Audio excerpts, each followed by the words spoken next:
ನಮಸ್ಕಾರ.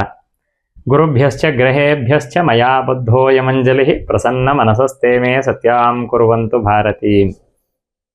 ಎಲ್ಲ ವೀಕ್ಷಕರಿಗೆ ಯುಗಾದಿ ಹಬ್ಬದ ಶುಭಾಶಯಗಳನ್ನು ಹೇಳುತ್ತಾ, ಯುಗಾದಿ ನಮ್ಮ ಮಾರ್ಚ್ ತಿಂಗಳಿನಲ್ಲಿ ಪ್ರಾರಂಭ ಆಗಿದೆ.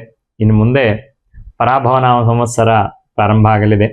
ಈ ವರ್ಷ ಪರಾಭವನಾಮ ಸಂವತ್ಸರ. ನಮ್ಮ ಈ ಸಂವತ್ಸರದಲ್ಲಿ ಯಾವ ರೀತಿಯಾಗಿರುವಂತಹ ಶುಭಾಶುಭ ಫಲಗಳು ಇರುತ್ತೆ ದ್ವಾದಶ ರಾಶಿಗಳಿಗೆ ಅಂತ ತಿಳಿಸ್ಕೊಡ್ತಾ, ಇನ್ನು ಕನ್ಯಾ ರಾಶಿಯವರಿಗೆ ಈ ಸಂವತ್ಸರದಲ್ಲಿ ನೋಡೋದಾಯ್ತು ಅಂತಾದ್ರೆ, ಕನ್ಯಾ ರಾಶಿಯವರಿಗೆ ಒಳ್ಳೆ ಫಲಗಳು ಅಂತ ಹೇಳ್ಬೋದು. ಕರ್ಮಸ್ಥಾನದಲ್ಲಿ ಇರುವಂತಹ ಗುರು ಕರ್ಮವನ್ನು ನಷ್ಟ ಮಾಡಿರ್ತಾನೆ. ಕಳೆದ ವರ್ಷ ಒಂದಷ್ಟು ಕೆಲಸದ ವಿಚಾರದಲ್ಲಿ ತೊಂದರೆಗಳು ಇತ್ಯಾದಿಗಳು ಉಂಟಾಗುವಂತಹ ಸಾಧ್ಯತೆ ಇತ್ತು. ಆದರೆ ಆ ಎಲ್ಲ ಸಮಸ್ಯೆಗಳು ಕೂಡ ನಿವಾರಣೆ ಆಗತ್ತೋ ಅನ್ನುವಂತಹ ರೀತಿಯಲ್ಲಿ ಕುಟುಂಬದಲ್ಲಿ ಇದ್ದಂತಹ ಒಂದಷ್ಟು ವೈಮನಸ್ಯಗಳೆಲ್ಲವೂ ಕೂಡ ಸರಿ ಹೋಗುವಂತಹ ಒಂದು ಯೋಗ.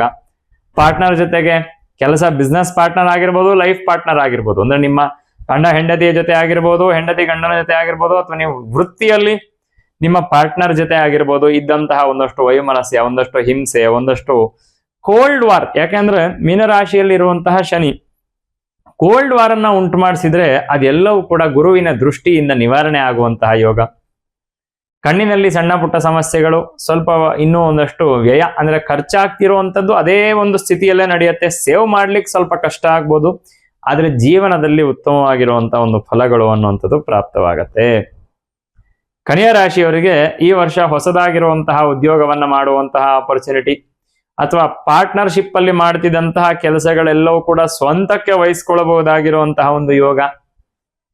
ಮತ್ತೆ ಮ್ಯಾನಿಫೆಸ್ಟೇಷನ್, ಏನಾದ್ರು ನಾನು ಹೀಗೆ ಮಾಡಬೇಕು, ಈ ರೀತಿಯಾಗಿರುವಂತಹ ಒಂದು ಜೀವನ ಬೇಕು, ಈ ರೀತಿ ನಾನು ಸಾಧನೆ ಮಾಡಬೇಕು, ಇದನ್ನು ನಾನು ಅಧ್ಯಯನ ಮಾಡಬೇಕು, ಇಂತಹ ಕೆಲಸವನ್ನ ನಾನು ಮಾಡಬೇಕು, ಇಂತಹ ಜನಗಳ ಸಹವಾಸ ಬೇಕು ಅಂತ ತಪನ ಇದ್ದಾಗ ಅದೆಲ್ಲವನ್ನು ಕೂಡ ನೀವು ಶ್ರಮದಿಂದ ಮ್ಯಾನಿಫೆಸ್ಟ್ ಆಗಿ ಅದನ್ನ ಕೆಲಸ ಮಾಡಿಕೊಳ್ಳುವಂತಹ ಒಂದು ಯೋಗ ಅನ್ನೋ ತರದ್ದು ಕನ್ಯಾ ರಾಶಿಯವರಿಗೆ ಕಾಣಸಿಗತ್ತೆ. ಸಪ್ತಮಾಧಿಪತಿಯಾಗಿ ಏಕಾದಶ ಸ್ಥಾನದಲ್ಲಿ. ಹಾಗಾಗಿ ಯಾರು ಮದುವೆ ಆಗಬೇಕು ಅಂತ ಬಯಸ್ತಾ ಇರ್ತೀರಾ ಅಂಥವರಿಗೆ ಈ ವರ್ಷ ಕಂಕಣ ಬಲ ಕೂಡು ಬರುವಂತಹ ಒಂದು ಸಾಧ್ಯತೆ.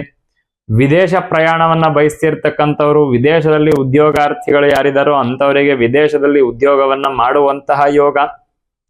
ವಿದ್ಯಾರ್ಥಿಗಳು ಹೊರದೇಶಕ್ಕೆ ಹೋಗಿ ಯಾರು ವಿದ್ಯಾಭ್ಯಾಸವನ್ನ ಮಾಡಬೇಕು ಅಂತ ಇದ್ದಾರೋ ಅಂಥವರಿಗೆ ಹೊರದೇಶಕ್ಕೆ ಹೋಗಿ ವಿದ್ಯಾಭ್ಯಾಸವನ್ನ ಮಾಡುವಂತಹ ಒಂದು ಯೋಗ. ಈ ರೀತಿಯಾಗಿರುವಂತಹ ಒಂದಷ್ಟು ಒಳ್ಳೆಯದಾಗಿರುವಂತಹ ಫಲಗಳು ಕನ್ಯಾ ರಾಶಿಯವರಿಗೆ ಪ್ರಾಪ್ತವಾಗಲಿದೆ. ಕನ್ಯಾ ರಾಶಿಯವರಿಗೆ ಅವಶ್ಯವಾಗಿ ಕನ್ಯಾ ರಾಶಿಯವರು ಏನನ್ನ ಮಾಡಿದ್ರೆ ಇನ್ನೂ ಹೆಚ್ಚು ಫಲಗಳು ಪ್ರಾಪ್ತವಾಗತ್ತೆ ಅಂದ್ರೆ, ಗಣಪತಿಯನ್ನ ಆರಾಧನೆ. ವ್ಯಯಸ್ಥಾನದಲ್ಲಿ ಕೇತು ಒಬ್ಬನೇ ಸ್ವಲ್ಪ ಸಮಸ್ಯೆ ಕೊಡಬಹುದಾಗಿರುವಂತಹ ಒಂದು ಸ್ಥಾನದಲ್ಲಿ ಇರುವಂಥದ್ದು, ಹೆಚ್ಚು ಸಮಸ್ಯೆ ಕೊಡಬಹುದಾಗಿರುವಂತಹ ಸ್ಥಾನ. ಹಾಗಾಗಿ ಅವರು ಅವಶ್ಯವಾಗಿ ಗಣಪತಿಯನ್ನ ಆರಾಧನೆ ಮಾಡಬೇಕು. ವಿಘ್ನಗಳು ದೂರ ಆಗತ್ತೆ. ಅನ್ಕೊಂಡಂತಹ ಕೆಲಸ ಮಾಡಲಿಕ್ಕೆ ಇರುವಂತಹ ವಿಘ್ನ ದೂರ ಆಯಿತು ಅಂತಂದ್ರೆ ದಾರಿ ಸುಗಮವಾಗಿ ನಡೆಯುವಂತಹ ಒಂದು ಸಾಧ್ಯತೆ ಕಾಣಸಿಗತ್ತೆ. ಗಣಪತಿಗೆ ನೈವೇದ್ಯ ತುಂಬಾ ಪ್ರಿಯವಾಗಿರುವಂಥದ್ದು. ಗಣಪತಿಗೆ ನೈವೇದ್ಯವೇ ಪ್ರಿಯ. ಹಾಗಾಗಿ ನೈವೇದ್ಯವನ್ನ ಗಣಪತಿಗೆ ನಿತ್ಯ ಗಣಪತಿಯ ಹೆಸರು ಹೇಳಿ ಒಂದು ಬೆಲ್ಲವನ್ನಾದ್ರೂ ನೈವೇದ್ಯ ಮಾಡಿದ್ರೆ, 2 ಬಾಳೆಹಣ್ಣಾದ್ರೂ ಮನೆಯಲ್ಲಿ ನೈವೇದ್ಯವನ್ನ ಮಾಡಿದ್ರೆ, ಗಣಪತಿ ದೇವಸ್ಥಾನದಲ್ಲಿ ನಿಮ್ಮ ಹೆಸರಲ್ಲಿ ತಿಂಗಳಲ್ಲಿ ಒಂದು ಸತಿ ಮಾಡುವಂತಹ ಸಂಕಷ್ಟಹರ ಪೂಜೆಯಲ್ಲಿ ಕಡಲೆ, ಸಿಹಿ, ಅಷ್ಟದ್ರವ್ಯ ಇತ್ಯಾದಿ ನೈವೇದ್ಯವನ್ನ ಮಾಡಿಸೋದ್ರಿಂದ ಕನ್ಯಾ ರಾಶಿಯವರಿಗೆ ತುಂಬಾ ಉತ್ತಮ ಫಲಗಳು ಅನ್ನುವಂಥದ್ದು ಪ್ರಾಪ್ತವಾಗಲಿದೆ.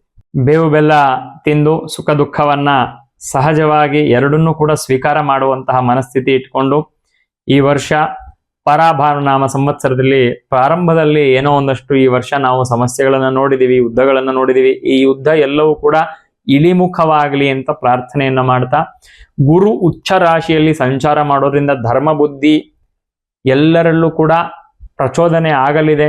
ಹಾಗಾಗಿ ನಾವು ಮಾಡ್ತಿರೋದು ಅಧರ್ಮ ಅನ್ನುವಂಥದ್ದು, ನಾವು ಹೀಗೆ ಮಾಡಬಾರದು, ಇದು ಒಳ್ಳೇದಲ್ಲ ಅನ್ನುವಂಥದ್ದು ಸಹಜವಾಗಿ ಎಲ್ಲರಲ್ಲಿ ಜೂನ್ ತಿಂಗಳ ನಂತರ ಬರಲಿದೆ. ಸಹಜವಾಗಿ ಎಲ್ಲ ದ್ವಾದಶ ರಾಶಿಗಳಿಗೂ ಕೂಡ ಗುರು ಸರ್ವೇಶ್ವರ ಕಾರಕ ಆದ ಕಾರಣ ಅವನು ಉಚ್ಚ ರಾಶಿಯಲ್ಲಿ ಸಂಚಾರವನ್ನ ಮಾಡ್ಬೇಕಾದ್ರೆ ಎಲ್ಲರಿಗೂ ಅವನ ಬಲ ಒಂದು ರೀತಿ ಪ್ರಾಪ್ತವಾಗಲಿದೆ ಅನ್ನೋದನ್ನ ನಾವು ಚೆನ್ನಾಗಿ ಈ ವರ್ಷ ಅರ್ಥ ಮಾಡ್ಕೋಬೇಕು. ಈ ವರ್ಷ ಒಳ್ಳೆ ರಾಶಿಯಲ್ಲಿ ಸಂಚಾರ ಮಾಡ್ತಿದ್ದಾನೆ. ಕೆಲವೊಂದು ರಾಶಿಗಳಿಗೆ ಅದು ಅನಿಷ್ಟ ಫಲ ಅಂತ ಮೇಲೆ ಕಂಡ್ರು ಕೂಡ ಒಟ್ಟಾರೆ ಪ್ರಪಂಚಕ್ಕೆ ಗುರುವಿನ ಸಂಚಾರದಿಂದ ಉತ್ತಮ ಫಲಗಳು ಪ್ರಾಪ್ತವಾಗಲಿದೆ. ಎಲ್ಲ ರಾಶಿಯವರಿಗೂ ಹೇಳಿರುವಂತಹ ಅನಿಷ್ಟ ಫಲ ಅಂತಂದ್ರೆ ಅದು ಅನಿಷ್ಟವೇ ಆಗತ್ತೆ ಅಂತಲ್ಲ, ಅವರವರ ವೈಯಕ್ತಿಕವಾಗಿರುವಂತಹ ದಶಾಭುಕ್ತಿಗಳು, ವೈಯಕ್ತಿಕವಾಗಿರುವಂತಹ ಜಾತಕಗಳು, ಅಲ್ಲಿರುವಂತಹ ಗ್ರಹಚಾರ, ದಶಾಭುಕ್ತಿ ಇತ್ಯಾದಿ ಎಲ್ಲವನ್ನ ಚಿಂತನೆ ಮಾಡಿ ಹೇಳಬೇಕು. ಹಾಗಾಗಿ ರಾಶಿಗಳ ಮೇಲೆ ಹೇಳಬಹುದಾಗಿರುವಂತಹ ಒಂದಷ್ಟು ಫಲಗಳನ್ನ ಹೇಳುವಂತಹ ಪ್ರಯತ್ನವನ್ನ ಮಾಡಿರುವಂಥದ್ದು. ಎಲ್ಲರಿಗೂ ಕೂಡ ಒಳ್ಳೆಯದಾಗ್ಲಿ. ಗುರುವಿನ ಸಂಚಾರ ಈ ಪರಾಭವನಾಮ ಸಂವತ್ಸರ ಒಳ್ಳೆಯ ಫಲಗಳನ್ನು ತಂದುಕೊಡ್ಲಿ ಅಂತ ಹೇಳ್ತಾ ನಮಸ್ಕಾರ.